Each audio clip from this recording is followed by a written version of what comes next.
ہیں، شک والی چیز سے بھی بچ جاتے ہیں۔ اللہ کریم قرآن مقدس کے اندر فرما رہے ہیں وَمَن يَتَّقِ اللَّهَ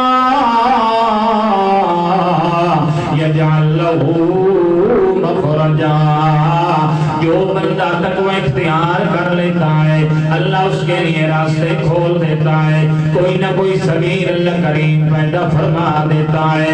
وَيَرْزُقُهُ مِنْ حَيْثُ لَا يَحْتَسِبُ، اور اسے وہاں سے روزی دیتا ہے جہاں سے اسے خیال بھی نہیں ہوتا ہے، جہاں سے گمان بھی نہیں ہوتا ہے، اللہ وہاں سے سبب پیدا فرما دیتا ہے۔ لیکن جب بندہ تقوی اختیار کر لیتا ہے، جب اللہ کا ڈر دل کے اندر آ جاتا ہے، تاریخ والوں نے واقعہ لکھا ہے قصبہ گیلان کا ایک نوجوان بندہ ہے، وہ سفر پہ نکلا ہے مگر روزے کی حالت کے اندر اس نے سفر شروع کر دیا ہے، ادھر اس نے روزہ بھی رکھا ہوا ہے، ادھر سفر کی حالت آئے، حتیٰ کہ چلتے چلتے نہر کے کنارے آ کے چلنا شروع کر دیتا ہے، بڑا لمبا سفر ہے، حتیٰ کہ وہ وقت آ جاتا ہے جب افطاری کا وقت ہو جاتا ہے، مگر اس کے پاس کوئی کھانے والی چیز بھی موجود نہیں ہے کہ جس سے کھا کے وہ روزہ بھی افطار کر سکے۔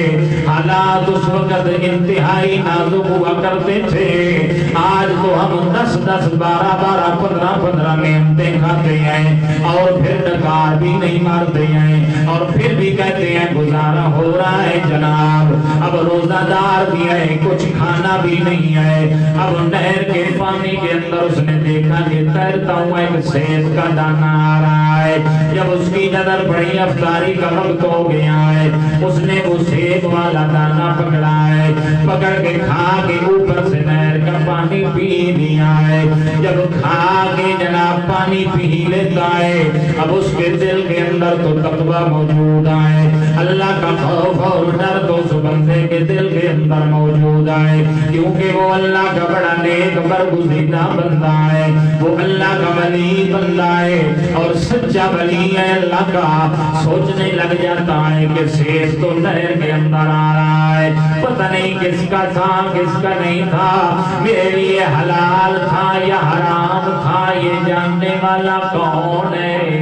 شک پڑ جاتا ہے، اب وہ سوچنے اب تو میں نے کھا لیا ہے اب میں کیا کروں گا، ذہن کے اندر بات آتی ہے چلو یار پتہ کرتے ہیں اس کا مالک ڈھونڈتے ہیں، مالک کی جا کے منت سماجت کریں گے، وہ ہمیں معاف کر دیں گے، ہمارا کھایا ہوا حلال ہو جائے گا۔ اس لیے وہ نہر کے جناب جہاں آ رہا ہے وہاں سے مخالف سمت چلنا شروع کر دیتا ہے جہاں سے پانی آ رہا ہے، حتیٰ کہ بڑا عرصہ دراز سفر کرنے کے بعد وہ جناب دریا وہ جناب نہر کے کنارے وہاں پر پہنچتا ہے جہاں پر باغ سیبوں کا ساتھ لگا ہوا ہے اور ایک جناب باغ کا بوٹا بالکل نہر کے قریب لگا ہوا ہے اور اس کی شاخیں جھکی ہوئی ہیں اور ہو بہو وہی دانے شکل و صورت کے اندر جو اس نے کھایا تھا وہی جناب اس نے کہا اسی باغ کا وہ پھل ہو سکتا ہے۔ باغ کے اندر داخل ہوتا ہے، وہاں پر ایک جھونپڑی بھی موجود ہے، جھونپڑی والے سے کہتا ہے جناب یہ باغ آپ کا ہے، میں نے آپ کے باغ کا ایک دانہ کھا لیا ہے جو نہر کے اندر تیرتا ہوا جا رہا تھا، میں نے وہ نوش فرما لیا ہے، فلہذا مجھے معاف فرما دیجئے۔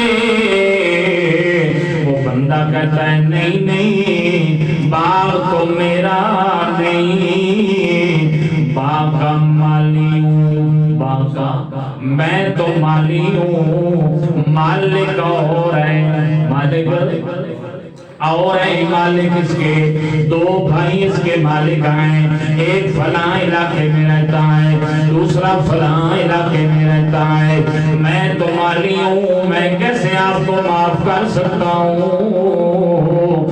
اس وقت تو جو بھی ملتا ہے وہ اللہ کا ولی ہی ملتا ہے۔ پھر کہنے لگتا ہے آپ نے اس باغ کا ایک دانہ کھایا ہے، کہتے ہیں جناب بالکل ایک دانہ کھایا ہے، اب وہ مالی کہتا ہے 40 سال ہو گئے ہیں میں اس کی رکھوالی کر رہا ہوں، میں اس کی دیکھ بھال کرتا ہوں، میرا اللہ جانتا ہے میں نے ایک دانہ بھی نہیں کھایا۔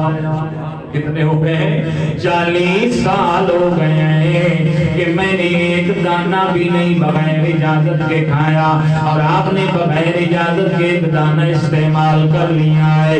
لو اب جاؤ سفر کرو، ان سے جا کے معاف کرواؤ۔ ایک بھائی فلاں جگہ رہتا ہے، دوسرا بھائی فلاں جگہ رہتا ہے۔ اب اس بندے نے سفر شروع کر دیا ہے کہ سیب تو میں نے کھا لیا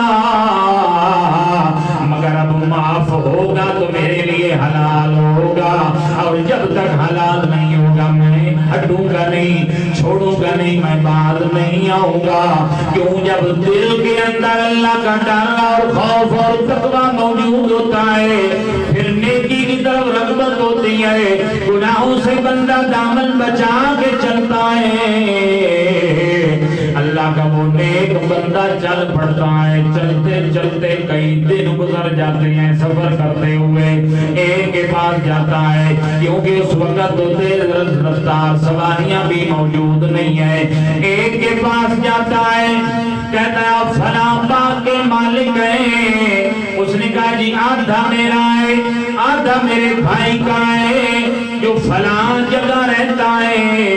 اس نے کہا آپ کے باپ کا ایک دانہ میں نے کھایا ہے، میں آپ سے معاف کروانے آیا ہوں۔ اس نے کہا آدھا میرا ہے، میں نے تو معاف کر دیا، اب آدھا رہ گیا۔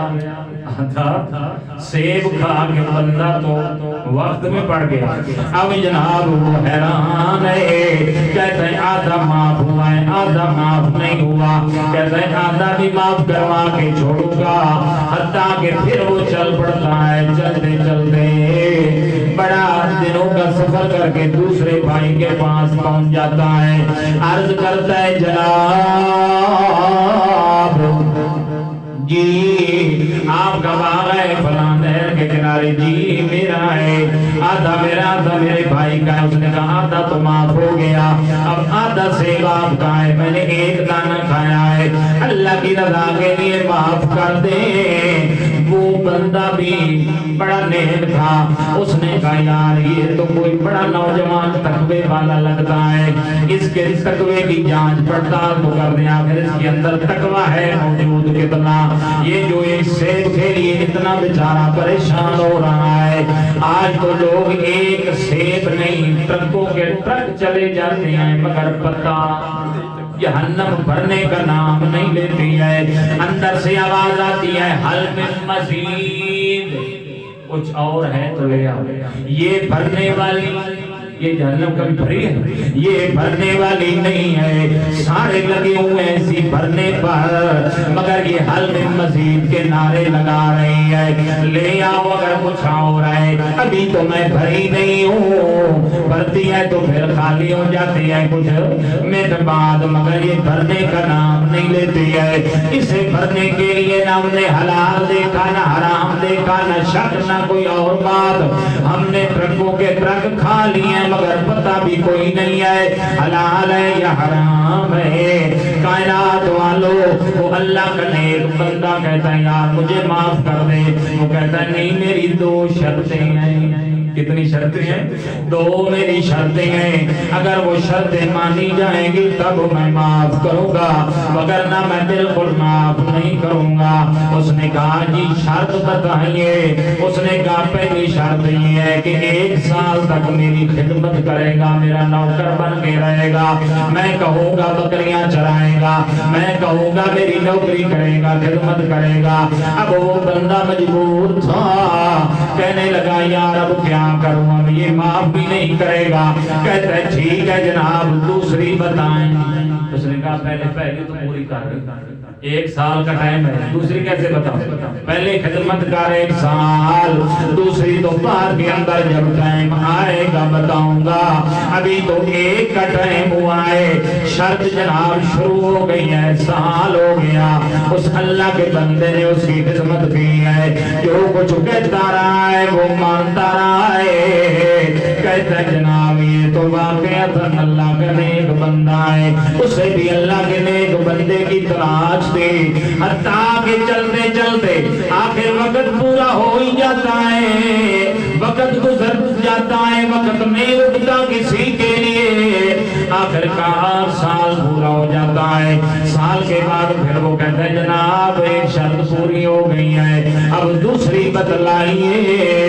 وہ کہتا ہے دوسری میری شرط یہ ہے کہ تمہیں میری بیٹی ام الخیر سے شادی کرنی ہوگی، اس کا نام ام الخیر ہے، میری اس بیٹی سے تمہیں شادی کرنی ہوگی۔ اس نے کہا جی آپ کی بیٹی سے میں شادی کروں گا، اس نے کہا جی بالکل یہی میری شرط ہے، مگر اس کے اندر بھی میں اس کی صفات تمہیں بتا دیتا ہوں جو میری بیٹی کے اندر صفتیں موجود ہیں۔ اس نے کہا وہ اندھی بھی ہے، دیکھ نہیں سکتی ہے، وہ لنگڑی بھی ہے، چل نہیں سکتی ہے، وہ کانوں سے بہری بھی ہے، سن نہیں سکتی ہے، وہ جناب اس کے پاؤں نہیں ہے، چل بھی نہیں سکتی ہے، بول بھی نہیں سکتی ہے، سن بھی نہیں سکتی ہے، اور دیکھ بھی اندھی بھی ہے، لنگڑی بھی ہے، گونگی بھی ہے، اور جناب یہ سب کا کمال کی صفات ہے جی آپ کی بیٹی کے اندر۔ اب وہ حیران ہے کہ اس کی بیٹی سے میں شادی کرنے والا ہوں اور یہ صفات اس کے اندر ہیں۔ آخرکار اس نے کہا شرط تو میں نے پوری کرنی ہے، تبھی تو میرا نصیب معاف ہوگا۔ اس نے کہا ٹھیک ہے جناب میں راضی ہوں، آپ میری شادی کرا دیں۔ شادی ہو جاتی ہے، نکاح ہو جاتا ہے۔ رات کو جناب دلہن کمرے کے اندر جب اس کا والد لے کے آتا ہے، اب وہ جناب دیکھتا ہے تو حیران ہو جاتا ہے، لڑکی تو چاند کا ٹکڑا، نہ اندھی ہے، نہ جناب لولی لنگڑی ہے، نہ بہری ہے، نہ گونگی ہے۔ وہ دیکھ کے حیران ہو جاتا ہے کہ یہ لڑکی تو کوئی اور لگتی ہے، میری والی کے اندر تو اور صفات، وہ تو بیچاری اندھی ہوگی، وہ تو بیچاری لنگڑی ہوگی، وہ بیچاری سن نہیں سکے گی، وہ بیچاری بول نہیں سکے گی، ساری رات اس کے قریب نہیں جاتا ہے۔ کہتا ہے اللہ کا ڈر اور خوف جو دل کے اندر ہے، اس تقوی کے لیے میں نے اتنی منزلیں طے کی ہیں، یہاں پر آگے کہیں میرا تقوی خراب ہی نہ ہو جائے، اس لیے وہ جناب اس کے قریب نہیں جاتا ہے۔ کہتا ہے نہیں یہ میری بیوی نہیں ہے، صبح پتہ کریں گے اس کے والد سے۔ صبح جب نماز پہ آتی ہے وہ کہتا ہے بیوی کو کیسا پایا؟ والد پوچھتا ہے، وہ کہتا ہے جناب وہ تو کوئی اور لڑکی ہے، وہ تو کوئی اور لڑکی ہے، میں آپ نے جو کہی تھی وہ لڑکی تو اور ہے، یہ تو دیکھنے والی ہے اندھی نہیں ہے، یہ تو بولنے والی ہے گونگی نہیں ہے، یہ تو سننے والی ہے بہری نہیں ہے، یہ تو چلنے والی ہے لنگڑی نہیں ہے۔ آپ کی بیٹی کے اندر تو یہ صفات موجود تھی، وہ اللہ کا نیک بندہ بولا تو سمجھا نہیں، اندھی ہے کہ آج تک اس نے کسی غیر محرم کو نہیں دیکھا، کسی غیر محرم کی طرف نگاہ نہیں اٹھائی ہے، گویا کہ اندھی ہے، اس کی نظر نہیں ہے، وہ دیکھنے والی نہیں ہے۔ دوسری وہ گونگی میں نے بولا تھا، اس کا معنی یہ ہے کہ آج تک کسی غیر محرم سے بات نہیں کی ہے، گویا وہ گونگی ہے، بول نہیں سکتی ہے، کسی غیر محرم سے کلام نہیں کیا ہے۔ پھر اس نے کہا جناب بہری ہے، اس نے کہا اس لحاظ سے کہ آج تک کسی غیر محرم سے اس نے بات نہیں کی کہ اس کے کانوں میں آواز آئی ہو، مگر ہماری حالتیں کیا ہیں۔ پھر فرمایا میں نے کہا تھا لنگڑی ہے، آج تک میں نے اسے دروازے سے باہر نہیں جانے دیا، گویا وہ باہر نکلی نہیں ہے، لنگڑی ہے، باہر نہیں جا سکتی۔ میری بیٹی کے اندر یہ چار صفات موجود ہیں، ایسی صفتوں والی تو رہے نصیب جسے ملتی ہے، وہ تو کوئی قسمت والا اور مقدر والا بھی ہو سکتا ہے، جسے ایسی نیک خاتون میسر آ جائے، ایسی نیک بیٹی میسر آ جائے۔ اس نے کہا وہ تیری بیٹی ہے، وہ میری بیٹی ہے، وہ میں نے تیرے نکاح کے اندر دے دی ہے، وہ تو نے قبول کر لی ہے، وہ تیری بیوی ہے، اور فلاں مکان بھی میں نے تیرے نام پہ کر دیا ہے، اور 100 دینار بھی میں نے تجھے یہ دے دیا ہے۔ تو اللہ کریم فرما رہے ہیں وَمَن يَتَّقِ اللَّهَ يَجْعَل لَّهُ مَخْرَجًا۔ اللہ نے فرمایا جو تقوی اختیار کرتا ہے اللہ اس کے لیے ایسے راستے کھول دیتا ہے، وَيَرْزُقُهُ مِنْ حَيْثُ لَا يَحْتَسِبُ، اور اسے وہاں سے روزی رزق ملتا ہے جہاں سے اسے خیال بھی نہیں ہوتا، جہاں سے گمان بھی نہیں ہوتا۔ اللہ وہاں سے رشتے بھی دے دیتا ہے، اللہ وہاں سے دولت بھی دے دیتا ہے، دنیا بھی دے دیتا ہے، مال بھی دے دیتا ہے، لیکن شرط یہ ہے وَمَن يَتَّقِ اللَّهَ، جو تقوی اختیار کر لیتا ہے، جس کا تقوی اور بھروسہ اللہ پر آ جاتا ہے، یہ دل کی اس کیفیت کا نام ہے۔ کائنات والوں لاکھوں نہیں کروڑوں بھی آپ کے سامنے آ جائیں، سب سے قیمتی چیز آپ کا ایمان ہوگا، حلال کھانا، اپنے بچوں کو بھی حلال کھلانا۔ میں یہ کہتا ہوں حرام کھانے سے شکلیں تبدیل نہیں ہوتی لیکن نسلیں تباہ ہو جاتی ہیں۔ شکلیں تبدیل نہیں ہوتی حرام کھانے سے، اس امت کی شکلیں تبدیل نہیں ہوتی لیکن حرام کھانے کھلانے سے نسلیں کیا ہو جاتی ہیں؟ تباہ ہو جاتی ہیں۔ شکلیں نہیں تباہ ہوتی، نسلیں تباہ ہو جاتی ہیں۔ تو کوشش کریں کہ حلال، اور دیکھو اللہ کے نیک بندے نے جب تقوی اختیار کیا اللہ نے کیسا رستہ نکالا ہے، سب کچھ اللہ نے عطا فرما دیا۔ اور پھر جب یہ والدین ملے اور اللہ نے جو ان سے اولاد پیدا فرمائی، انہیں کہتے ہیں شیخ عبد القادر جیلانی رحمۃ اللہ علیہ، وہ ان اللہ کے نیک بندوں سے پیدا ہوئے۔ پھر بچے بھی ایسے پیدا ہوتے ہیں، اللہ کے ولی پیدا ہوتے ہیں، اللہ کے برگزیدہ بندے پیدا ہوتے ہیں۔ جب ماں قرآن پڑھنے والی ہو تو پھر بیٹا بھی جنید بغدادی جیسا پیدا ہوتا ہے، اور جب ماں بیٹھ کے موبائل چلاتی ہو تو پھر بیٹا مائیکل جیکسن جیسا۔ غلط کہا ہے تو اللہ پاک ہمیں سمجھ دے، کوشش کریں گے نا وَمَن يَتَّقِ اللَّهَ، کہ جو بندہ تقوی اختیار کر لیتا ہے دیکھیے اللہ کیسے اس کے لیے راستے کھول دیتا ہے۔ اللہ پاک ہمیں سمجھ عمل کی توفیق دے۔ آخر دعوانا الحمدللہ۔